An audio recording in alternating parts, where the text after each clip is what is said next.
dhaqan gaara oo ay leeyihiin oo for example waxaa arkaysaa wiil hooyadiis ku gacan seeraya ama mataqaanaa ama guriga markaa 18 gaaro waa ka tagaya guriga laakiin ka waran dadka adinka macnaha adi ahaan ma ku tala jirtaa marka hadda 18 ka waa gaartama inaad guriga ka tagto oo mataqaanaa aad responsible noqoto shaqaysato saas ma ku tala jirtaa mise hooyo iyo aabaa la joogay caawinaysaa noloshaada ani 18 hadda jira xataa macnaha is handle garan karno even if I'm 18 I can't handle myself so ani schoolka aada first of all Minnesota socda MSc insha Allah taala anoo 18 jira ilaa runtii ilaa dirshaga ilaa 21 ilaa aan ka qalin jabiyo ama lacag ayna guursado markaas guri ka bixin insha Allah taala oo waalidka of course marka paycheck sameeyo ama waxbarasho first of all waalidku waxa ku farxaan lacag hata iga marwaan waxa ku farxi doonaan ayagu waxay rabaan in aan noqdo wiil oo mustaqbalkiisa ka fikiraayo oo just straight ku socon oo education-kiina haystano waalid waxay ka rabaan malaha besides that hada jidka taqaanid oo nin wiil muslim aad tahay oo aad ku dhaqmaysid religion-kaaga oo aad ku dhaqmaysid education-ka oo wax lagu bare waalid wax kanta ka rabaan malaha no arrin macnaha aad u wanaagsan wallahi waa arrin aad u wanaagsan dhalinyaradan maasha Allah aad ku wanaagsan waan wareysanayna wali waxaan ka hadlaynaa dhalinyaradan afarta ah oo nooga timid magaalada Mankero waxay dhigtaan Mankero East High School ayay ka qalin jibinayaan sanadkan mid kamid ah ayaa shahaado qaatay shahaadadaasi Martin Luther King ninka la yiraahdo Aish waxaan rabaa marka inaan u gudbiyo raaliga ah Aish waxaan rabaa inaan siiyo Sufi Buzuri Sufi barnaamijka waxyaabaha hadda ka hadlaynay xagga waalidka Aish uu noo sheegay waalidkiis xiriir ka dhaxeeya isagoo sheeko yar nooga sheekeeyay ninka la yiraahdo Maad uu ka hadlay Sufi nooga sheekay adiga iyo waalidkaaga xiriirka wanaagsan idin dhexmaray xiriir wanaagsan oo idin dhexmaray aan soo kastay caaw kastay aan telefoon la soo diraa habeen walba lagu soo wacay loo li soo intee joogta halka ka milka maaw hadii maawana waa li soo jiriya hadda ima way soo soo jirina li soo jiriya waa kori hoo okay helwaayin wala yaa soo diraya ki milka maawana waa loo gab xigi sugo minka hadda ima way bisoo lagu soo qabana li soo xawaa marka waxaa noo sheegtaa Sufi Buzuri waxaa sheegtaa waalidka if do you have any good relationship with mom or dad or tell us my parents how they are being jecel kori hoos oo like since aan Ingiriis ahay meeshii joogan gartay saxaabashay ma joogan oo ka joogayno kori hoos aabahay hooyada waa jecel aad iyo aad warkoodna maxla waay because oo hooyada aabahay waay oo kan soo Korean aan Ingiriis ahay ma sha Allah so hadii aniga warkood diidi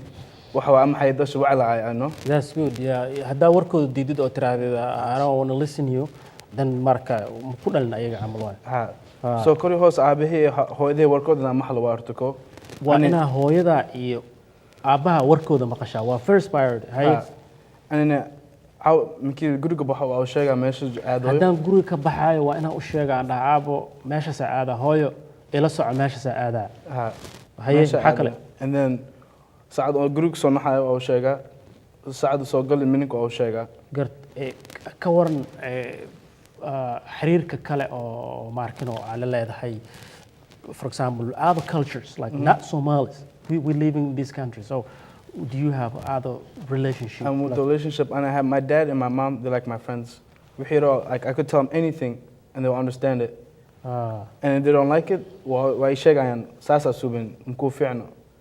and adi oo hafal xun u socdo kwasida iska Georgie rabshada ku gelinayay so kasaba ina Georgie because hooyada aabaa warkoodna ma xashaway okay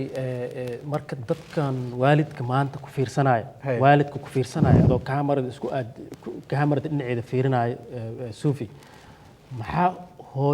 hooyooyinka iyo aabooyinka oo dhiban oo mataqaana ilmahoodii maaragtay qaar ama ka halaabay ama qaar laga xiray oo xabsiyada ku jiraan mataqaana qaar jiran Ilaahay ha caafiyo maxaa what would you say maxaa dhihilaad TV-ga adoo ka faa'iideysanayo macnaha maxaa dhihilaad just anything maxaa dhihilaad macnaha aan waxa uu sheeg lahay ilmihiinu halda talk to your kids adigu halin wax fiican musubayaan if you don't talk to your kids they're not going to do good you have to talk to your kids ilmihiina halshin waa kori hoos inuu halshin saaxiib iska dig saaxiib amnim isku hadal be their friend be there for them buu hadala and adi uniga rabsha gali aanicin ximela ku tuurin oo hadal jidda toosan mari aan saas u sheeg lahaa hooyayaasha aabo ما شاء الله هذا الفيعان واي هذا الفيعان واي معناها إنا ما ركتي وما هاد علينا سوفي سيدا وناكسن وحارة بقى إنا عندنا سيدا وكلا إن كستو جب إنه نوعهن برنامج كنا دتك أدو كاميرا سكوا عندنا دتك هويوين والدين دتك إن فيرسناي معناه maxaa soo jeedin lahayd macnaha fikrad ka duwan maxaad dhihi lahayd macnaha dhalinyarada xataa saaxiibada dadaa ku fiirsanayo dhalinyarada kula da'aha ku fiirsanaysa TV-ga fiirsanaysa marka maxaa u soo jeedin lahayd haddii ka fogaan lahaayeen violence-ga ama waxyaabaha dhib keenaya haddii ka fogaan lahaayeen dadkan isqarxinaya ama terrorist ama waxyaabaha xunka oo magac xun u soo jeedinaya haddii ay ahaan lahayd magac fiican in Soomaalida ay hesho haye أنا واحد إلى مقع في عنا داشت أذينا أوقات human being حتى واحد قلد واحد صح وأوغانيسا وحي قلد كي صح إنا أوقات دواي فمركا أوقات دوا هذه أبو هو يدب كان يهاست يعاوية that's the main goal كذا كديكتد option كذا أو ديكتد أو هذا هو أبي عاوي مركا كلا أو ديكت الصومال هذه مركا كفكرتي أو هذا أوكي country جيجا وحن أنا هدايا لو وحن قلد كأ تبدأ الدبة you have to think about it إنه ماذا حال قداش يدك كجرت واينا ديوسيد أبي هويدي بس ما عدة دن صاحبية فاميلياشيسة religion كيجا دن الدبة قلت كان so إن أسكي إلا عليه ووحي إلا you have to double think مر إسويدي مر لبعض إسويدي مر سدحاد إسويدي دب يرفع إسك إلا عليه نفتح إسك جر ما حسكون مرنا دب يقلت يوحسن محاو مرة هل وحيديس وح simple thing أو بنوني كير أو أنت لك لو حين ونقولنا elephant size كيسة so waxa yiri simple adiga hore ka bedeli kartaa adiga sax kartid inaad ka dhigto wax kasta hadii life will go naftaada it will go very smooth dib ku aanayso aabada hodan wax yar waa siinaysa iskoolkaada grades fiican waa keenaysa saaxiibada you have the right friends you know you do the right things you go play sports wax dib ku noqonayso I would say do the right choices wax qalad iyo wax sax waa kala garan kartaa hadii magal karin kari wax la mari karo ma hadal wax hadal ma so wax qalad wax sax garan kartaa ina ogaatidna waa so always make the right choice ina macnaha qaybta ugu wanaagsan ay tahay right choice wanaaga inuu mar walba wax fiican ka hadishid marka hadii marka aan safka waa wadayna kulay macnaha haye maxamed kulay si fiican ma u hadlin adiga waa ku jirta laakiin maaragta hadashaa la rabaa maxaa dhihi lahayd waalidiinta iyo haye okay waalidiinta hal waxa u sheegi lahaa aabbe soo igu dhaca aniga jidka oo toosan ku soco jidka qoqoloo cana ku soconin jidka toosan hadaa ku socotid waalidkaaga like respect garaysid ya ayakan ku respect garayaan waxa ku sheegaan waxa xunki ku sheegaan waxa qalad kale ay kala bixiyaan adigna ogdahay ya ma inta meel kala geshidino jidka fiican hadaa ku socotid markasta ما كلام ما قليش ماشي قلت كاها دروب جرانت سكول كمعناها هذين كهذا واحد في عنا سميني سين سكول كده جني سين ما شاء الله إلهي هذين كقولي ما إن شاء الله وحنقون دون تان ضدك مستقبلك أما ما دحنا نقون دونا أما الصومالي أما أنت بقى أنا ما عرفت ضدك بدل دونتين إن شاء الله مركا ضدكين نوافقين سين ودن كان يعني يرضى ضدك أقعد أو فكية marka insha Allah waalidiintana kulay wax ka farxiya u sheegaysiin maanta dad dhalinyaro oo qurux badan oo mataqaanaa aad u wanaagsan aqli badan leh aad tihiin ina maaragtay lidinku daysado oo sida hadda aad waxyaabaha sameynaysiin aad sii wadaan marka waxa hadalka watay ninkla yiraahdo Maxamed Axmed Maxamed drop grantan ka hadleen macnaha in cunug ama dhalinyarada aysan drop gareyn iskoolka qaarkoodna dadka waxa laga yaabaa in maaragtay conversation keena aysan wax weyn aysan u qaadan laakiin muhiim ay tahay dhalinyaro Soomaaliyeed oo wanaagsan oo maaragtay inay wax qabsadaan raba in aan taageerno marka Maxamed maxaa dhalinyarada u soo jeedinaysaa waalidka waa aragnay dhalinyarada marka maxaa u soo jeedinaysaa okay dhalinyarada is everything like wax kasta oo dalkan hata yaalo you can do it if you want to be engineer hadaa rabtid inta noqoto dhakhtar hadaa rabtid inta noqoto waxa rabtid noqon kartaa oo you have to do inta ka dhow baxdid future kaaga inta soo qabsata ku dhagsanaatid waxaan ay taarbaa inta samee waxaan ay taarbaa inta samee reerkayga arbaa inta caawiyo laakiin hadaa mar budget qoloc ku socotid bariya sameena xaaseeto no beri dambe u daanaya waqtiga ku sii daafayo adiga inta yar tahay ka faa'iideyso waxa inta adiga sii yar tahay hadda wuxuu dhan ka faa'iideyso waxaan inta maxaa jeceshahay marka inaad mustaqbalka noqoto kulay I think su'aashaas inaan ku weydiin mustaqbalka engineer arba inta engineer inaad noqoto jaamacadda ka qalin jabiso oo maarta okay waxbarashadaada marka ma jeceshahay inaad dadka Soomaalida wax u qabato waxbarashadeeda of course dalkayga waxa uu qabanaya dadkoo dhan caawinaya waalidiinta everybody dhalinyaradan actually hadda Mankero kale waxa intuu leeyahay Mankero hadaa imaatid ma arkaysid dhalinyaro oo jid xun ku socdo dhif u arkaysaa laakiin ma u badno waa adiga hadaa ku dhigsanaatid waxa rabtid so Mankero hadaa imaatid tuule yariis college yariis weeyaan dadkoo dhan way shaqaanaan sumca sheega abiis waa sheekh masjid yariis anugu yaala xagaasayto dadkoo dhan way shaqaanaan Minneapolis ma dhahay like there's dhalinyaro oo xun waa arka laakiin they can do like wax waa sameyn karaan ay ka xataa ma dhahay future-kooda waa dhamaaday ay ka xataa wax kale noqon karaan ma ogid waxay noqon karaan laakiin waxaan rabaa inaan ku weydiiyo Maxamed waxaa jirta haysashada hubka ama macnaha dhalinyarada Soomaalida inay u fududahay inay hubka haystaan ama marka dhalinyarada Soomaalida